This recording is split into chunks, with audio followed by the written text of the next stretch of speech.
the first movie I felt like I was really like proving myself the entire time, and here I felt like Austin had to prove himself. So.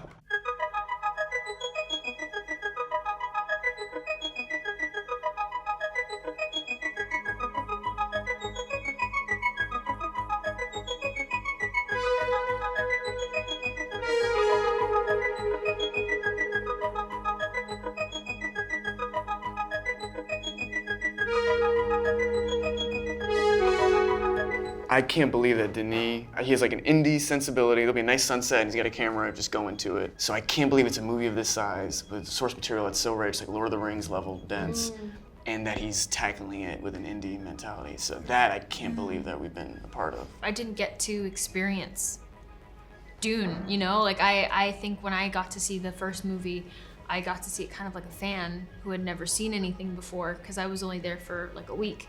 So I had so many questions, and like I wanted to know what the sets look like and how they film these things. And yeah, I just felt very lucky to be able to come back into it, because I was like, oh, now I get to see how the magic is made, you know, and I get to be a part of it. I loved the first film so much. I saw it on the biggest screen that I could find, and I saw it multiple times before I even knew that I was going to be a part of this one. So I was just overjoyed and so excited to be a part of the story.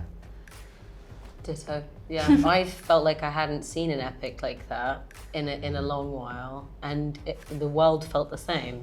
And so it was that wonderful feeling of everybody talking about the correct thing, the right thing. It made sense. I watched it a few times before I knew that it was even a conversation to be in the second one. And then I watched it again once I knew I was in the second one. And I think again, like I think you pick up new things each time, and it's just as impressive. It's a very surreal feeling to know that you're a part of something that will be spoken about for years and studied for years because of what Denis has created. Like it's a very bizarre feeling that we're a part of something so large and means so much to so many people just by the first movie. And then to be in the second one is like, oh, this is gonna grow even bigger, which is wild to think.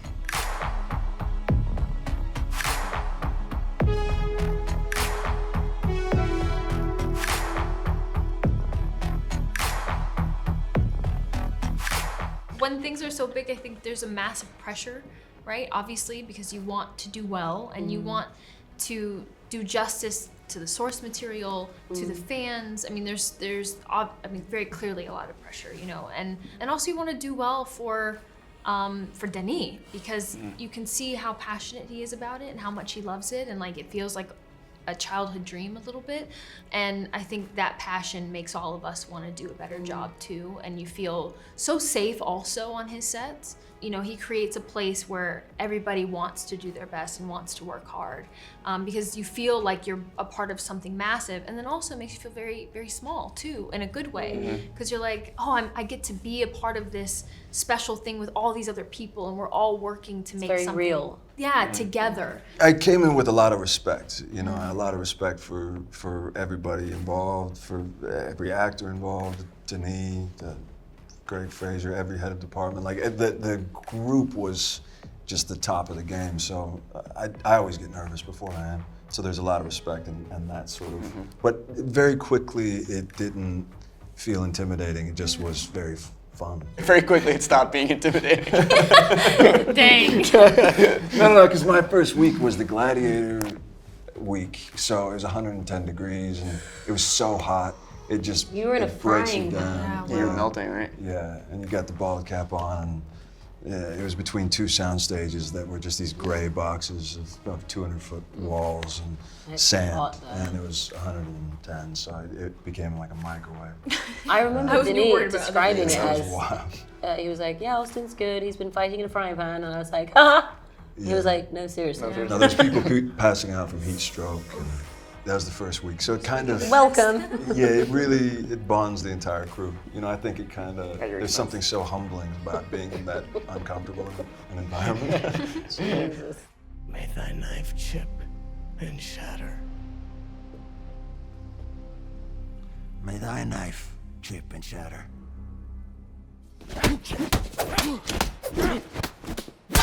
I had read the novel already. I'd read it when I was about 15, so this was always a character that I had loved from reading the book, yeah. Oh, wow. And then the way Denis described it was so much darker than I had even read in the novel. And the way that he described Feyd, he said, I want him to be physically imposing, and it was just so delicious, I couldn't say no.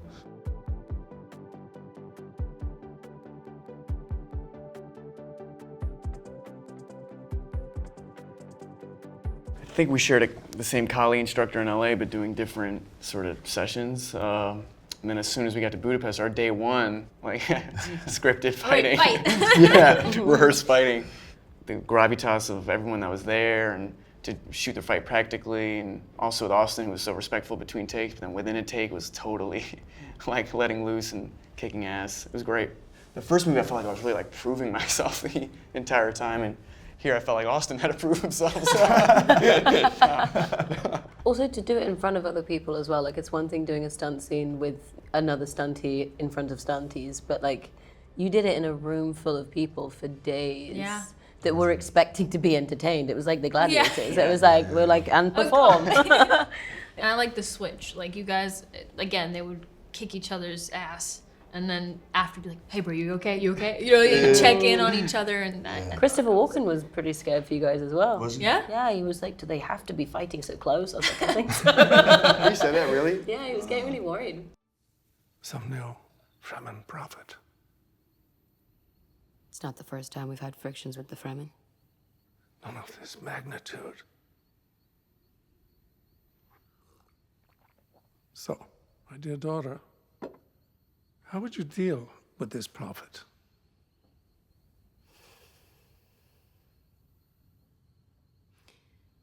If this Muad'Dib is a religious figure, you can't use direct force. Repression only makes a religion flourish. You'll only end up humiliating yourself. You underestimate my Sardaukar. You underestimate the power of faith. I think what I loved about the script and what I loved about being able to watch her grow is she's constantly listening and constantly aware. And you're not quite sure what she's listening for or what she's looking for. And then it's only, towards the end where you realize that she's been on top of it from the beginning. And I think I really enjoyed playing someone that was that calculated, in all honesty, and someone that cares. I think she deeply does care. And she's been taught by her father, so she's very smart, and she's trying to put the pieces together. She's someone that doesn't know the answers, and yet she's someone that is supposed to be one of the best students of Mother Mahayam. So, she's clearly got a lot of skill behind her, and she's unbelievably powerful and unbelievably dangerous, technically, with the skills that she has and the power that she has. I really, really enjoyed plotting her and allowing her to just be, knowing that hopefully there'll be more to come and more ways for us to understand her. There's something very magical about working with a very, very talented costume designer, and you really never need to worry. And of course, you can collaborate and talk about what works best on your body and yada, yada, yada. But realistically, it is a privilege to be looked after by people that talented. Also, when she showed me that I was wearing a chainmail dress, I was like, great. Love it. Love that for me. Headdress, put it on me. It's their art that you want to be on your body, on your skin. I personally don't really want to put any spanners in the work because it's a joy to wear clothes that have been designed for you and your character. And you learn so much more about your character through these talented people that have been spending years, if not, months or years, just obsessing over what they think you should look like. I learned so much about Princess Irulan from just my first costume fitting. In the script, you never know what version of a princess you're gonna play. I assumed it was gonna be with lots of decadence and jewels.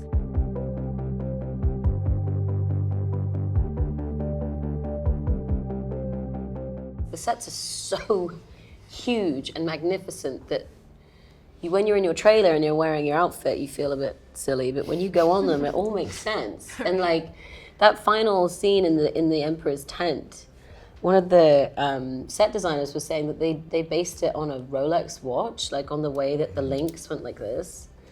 And then it was wow, that makes so much sense that the richest tent in the world is based off a big Rolex. This is amazing. But then you put all of our costumes in, and it makes it more believable and makes it more understandable. I think, yeah, for me personally, it made sense standing on them, whereas it didn't make sense standing in my trailer. Sitting here and listening to Z and Austin and Florence, and the thing that's coming to mind for me and the experience I had with them in this movie is they're like superpower actors, and all I mean by that is somehow they know instinctually how to exist in a movie of this size and like really bring a really strong presence, but also keep the naturalism alive and make it believable. And it's something I feel like I was more achieved at on this one, but on the first one, it was like a new skill set to me to be on something of this size and somehow pick your pockets, whereas the other movies I've been doing were scenes that were so natural, were in a setting that was so naturalistic that you didn't have to make that leap. Your blood comes from dukes and great houses. We don't have that here. Here, we're equal. Men and women alike. What we do for the benefit of all. I'd very much like to be equal to you. Maybe I'll show you the way.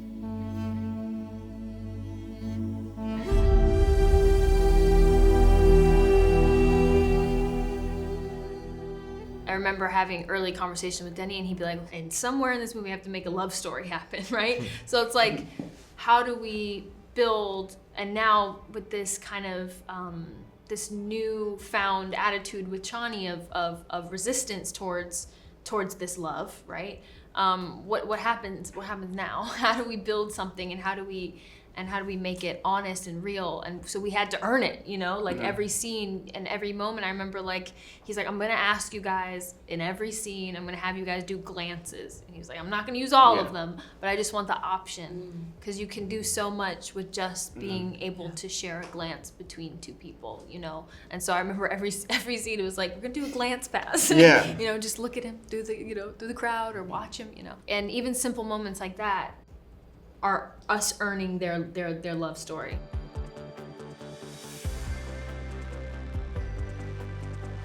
Whenever you skew even a little bit from source material, it gets like dicey. But when it's really felt, when it's felt by the director most importantly, but the actor and the actress, and here what especially what Zendaya brought to it, this sort of like inner turmoil where it wasn't immediately in an act of servitude or a religious fanaticism that Paul's immediately the Messiah, but rather something she's actually struggling with. The way I took it on set, I don't know if Denis or Z saw, but I saw a lot of contemporary metaphors in a lot of relationships that people have, where, people have consciousness of why they're attracted to somebody, but then the reasons why they shouldn't be, or beliefs that they have otherwise that would limit them. So I thought it added a complexity to it that almost made the moments that were where they're synchronized the more, I don't want to say challenging, but more like things we had to figure out. Not so much when they were in tension, which actually felt really truthful to the script and what they would be going through. I listened to the book over and over again, to see if there was things that I missed or things that, about her that I could hold on to until I got the chance to get back. And I think something that I really appreciated about what Denis did with Chani is he does give her convictions and heart. And I think in the book, I think she kind of immediately acquiesces to the fact that he's the Messiah, and she never questions it. She just goes along with it. I liked the way that Denis started to dig out this identity for her. That was, I think, for me, exciting to play because it was a little more complicated, that it was harder for her to love this person because of what they represented to her and her having to get over that. And it's constantly something that she's battling inside of herself when every time she's like, I love him, but then so it gave me something more to hold on to. And I appreciated that from Denis in explaining, kind of his version of what Chani is or represents.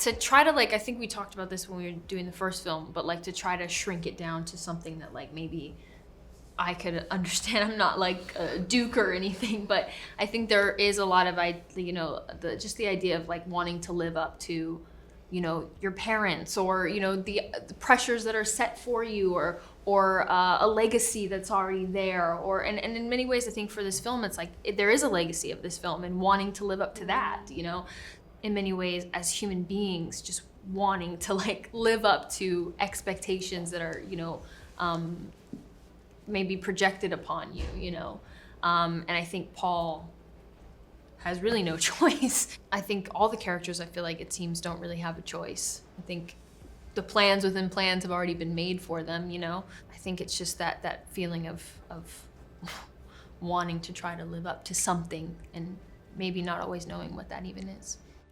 Have you ever had a dream about your first ride?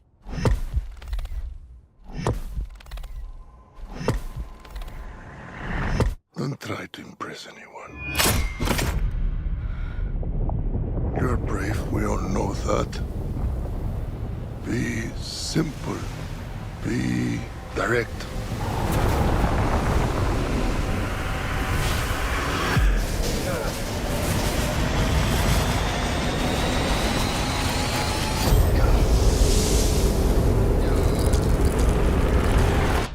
Nothing fancy. I understand.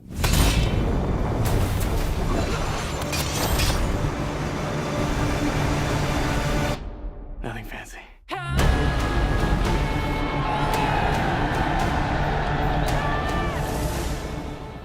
The Worm Unit? The Worm Unit. You go to the Worm Unit, and Denis' wife and producer Tanya LaPointe was sort of directing the Worm Unit. You get there, and there's a ladder, and you go up the ladder, and you go on a platform, and then I think there's another ladder, and you go on a little slab of worm that is like what all they've practically built, like a scale. And then you got 2 gripping devices. And, You're getting real technical. you get the maker hooks. You get the maker hooks. Are they attached? They were attached, and Yeah. then but it was They there was measure it yeah. out. So that you There was a can certain have the right- technique to keeping it taut that we talked about like last week. That was just that. I think Z came into a little bit easier than me. I saw the playback and I was like, I want to do that again, but it was too late. We already I don't get what you talk about this, but like you looked great riding in the Mars. movie, you don't see it. In the movie, they use 3 seconds of it. But He's on the up on day, his it was wrist the arms. positioning. I think it was the wrists. Yeah. What it were was your the- wrists doing? There was this- Yeah. yeah. They We were a figured bit it out. flimsy. I don't know if they were flimsy. I think it was an angle. It was just an angle thing. Z was strong. Z was immediately strong. And you were. Like I said, I was, you know, I was back here. I was doing the Austrian 1800s technique. Oh yeah. See, see, okay. Ah, yes. Yes. Yeah. Ah, yes. Now I yeah, know. we were just saying that there's like no real frame of reference for what it's supposed to look You like. both look great. Like Super really strong. cool. Thank you. You look really cool. But we also have amazing stunt people. Yeah. She said it. I was like, are we gonna say this? It's true. No. But they kind of they figure things out before we Yeah. get Yeah. there, and so they have already thought about the intricacies of where what wrist position you should be in, how your legs should be, you know. So with that, I was like, okay, if it looks good on them, how do I Yeah. do what they're doing, Yeah. you know? And I try to, you know, find the positioning as much as you can.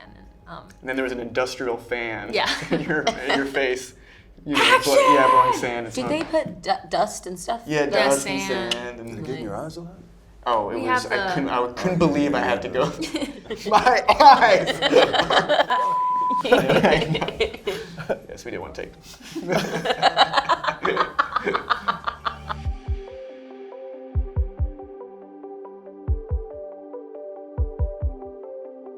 I love the sandwalk, and the first one I love it in this film. Z came to it very quickly. It's one of my favorite memories on set that I had to go sandwalk off into the distance. We did a little A little test? we changed A little zhuzh, bit, yeah, a little yeah. change, Well, but- you relearned it properly, and then I guess I wasn't doing it 1,000% correctly. Because you were, yeah, you I was were adding a little zhuzh to it. freestyling I was a adding a little. little zhuzh. And Creative they were like, license. you guys have to do it at the same time. And I was like, let's just 5, 6, 7, Yeah. 8. Get this down. Yeah. I love that bit in the first movie and in the second. I love you Yeah. learning how to do it on Yeah. the hologram, Yeah. and it's just such a magical movement, and it's always in moments of utter terror, Yeah, that and you you're have just to like sandwalk. so beautifully gliding across the sand. It's amazing. Well choreographed. Yeah, you're very Yeah. good at both of you are very good at doing it. How's your sandwalk? I haven't practiced. Well, Would you like to here's learn? your moment. Yeah, now's the time.